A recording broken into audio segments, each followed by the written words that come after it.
Hello, welcome to Mentoring with the Masters. My name is Jennifer Kuyrkendall, and I'm the Third Circuit Representative for the Young Lawyers Division Board of Governors. Today I have the pleasure of speaking with Jamie Moses, a Fisher Rushmer.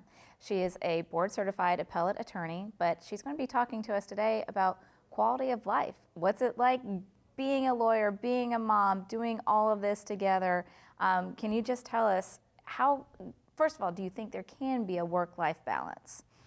Most definitely. I think what happens to most young lawyers is, we feel really important. We're these lawyers. We have degrees. We do important stuff. We carry briefcases.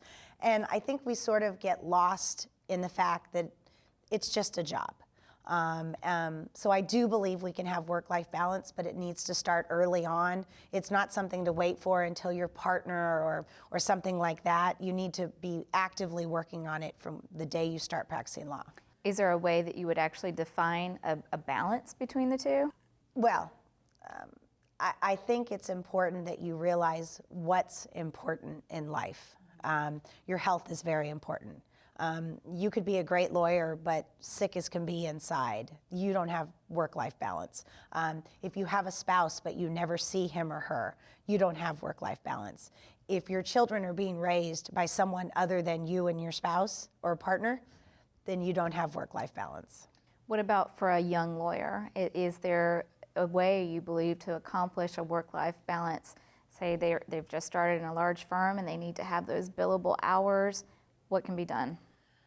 I know for me, what I did early on is I decided there were things I wanted to do. I wanted to be involved in the bar. I wanted to be a good lawyer. I wanted to make friends. For me, I decided the only way I was going to cover all those bases was to be involved in the bar. Those were my best friends and still are 20 years later. That was how I gave back to my profession. That's how I networked. And that was important to my law firm. Now, for some people, it won't be the same. I have friends that their big love of their life was theater and Shakespeare, so they got very involved in the Orlando Shakespeare Theater or something like that. But you have to decide, I have a finite amount of time. I've got to work hard for my employer. What am I going to do with my extra time that fulfills the other needs in my life? What I see young lawyers do too much is think that their job is the end-all be-all, and that's all they do.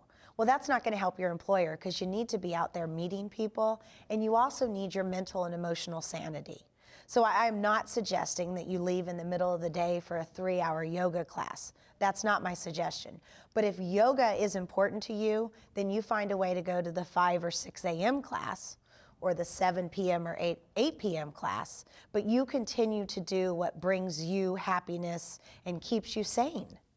Do you think over the course of your career, as you've gained more experience, it's become easier to find that perfect balance? Actually, I think it's become harder.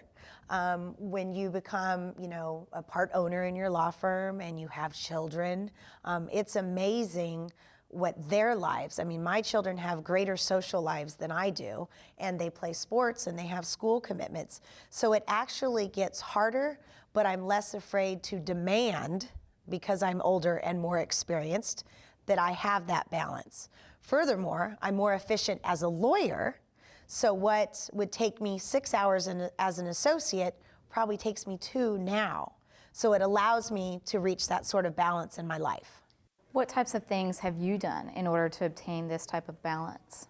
Well, I exercise. I'm a triathlete in my spare time. That's what I like to do. That's what my husband does. So it's good for us.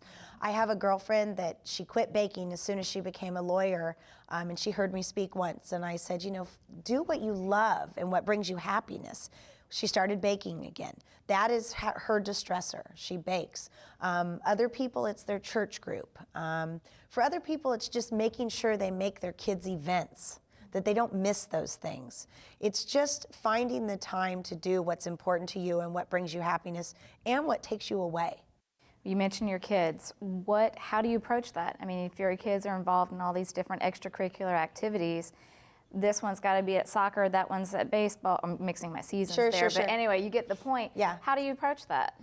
Well, I always found it was beneficial for me. I was proactive with my kids. I was actually the homeroom mom, which sounds inconsistent. Why is the working mom the homeroom mom?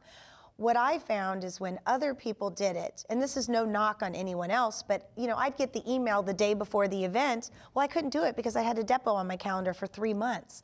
So I became homeroom mom, and then everything was on my calendar.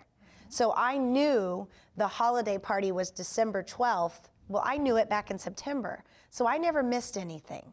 And that relieved a lot of stress, because as a working mom, you don't want to miss anything. And oftentimes you do when other people are the ones planning it. Same with my kids' sports team. I didn't mind being team mom, because that allowed me to make sure that the end of the year party was on a day that I could make it.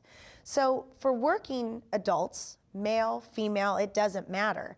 Be proactive in your children's lives instead of, I'll leave that for others. I found that that caused more stress in my life than being the one that was the planner and the initiator of everything. Well, Jamie, you've certainly provided us a lot of very useful tips, and you are certainly someone to aspire to be able to do. Working mom, wonderful attorney, very successful practice. So thank you for sharing all this advice here with us today and coming back and filming with Mentoring with the Masters. Thank you. Thanks for being here.